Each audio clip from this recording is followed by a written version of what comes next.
আহমদ হাসান চৌধুরী ফুলতলি, ওনার কাছ থেকে আমি শুনলাম আল্লামা ফুলতলি সাহেব কিবলা রহমতুল্লাহ আলাইহি একবার নৌকা পথে মাহফিলে যাইতেছে, তো নদী পার হবেন, তো নদীর মধ্যে হঠাৎ করে ওনার চশমা চুপ থেকে খুলে পড়ে গেছে।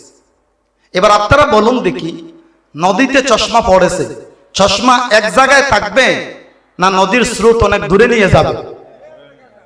ফুলতলি সাহেব কিবলা রহমতুল্লাহ আলাইহি নৌকার মধ্যে বসে বসে হাত নিচে দিয়া চশমা খুঁজতেছেন।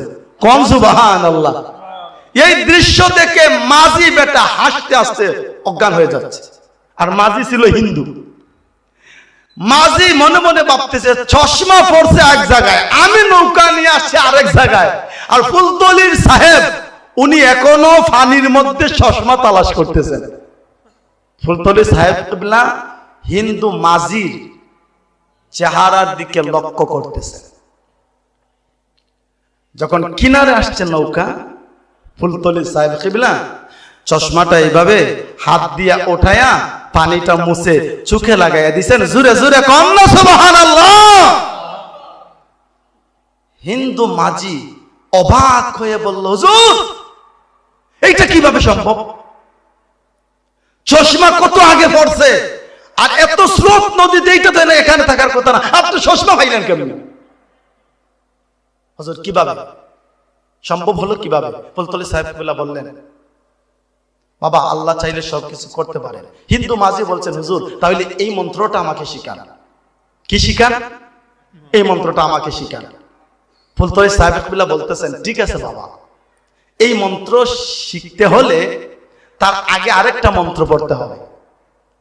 ফুলতলি সাহেব কিবলা বললেন, দেখো আমি বিসমিল্লাহ বলে হাত দিলাম, চশমাটা উঠাই নিলাম, আল্লাহর নামে হাত দিলাম, চশমা আমার হাতে আসলো। এই মন্ত্রটা শিখতে হলে তার আগে একটা মন্ত্র আছে, এইটা পড়ো, লা ইলাহা ইল্লাল্লাহু মুহাম্মাদুর রাসূলুল্লাহ।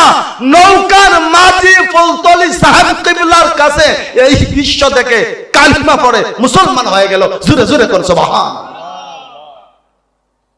তাহলে আল্লামা ফুলতলি সাহেব কিবলা আল্লাহর খাস মাকবুল ওলি ছিলেন, এতে কোনো সন্দেহ আছে নিও?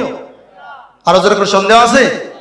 ওনারা দুনিয়ারও বাদশা ছিলেন, পরকালেরও বাদশা। জোরে কোন ঠিক না?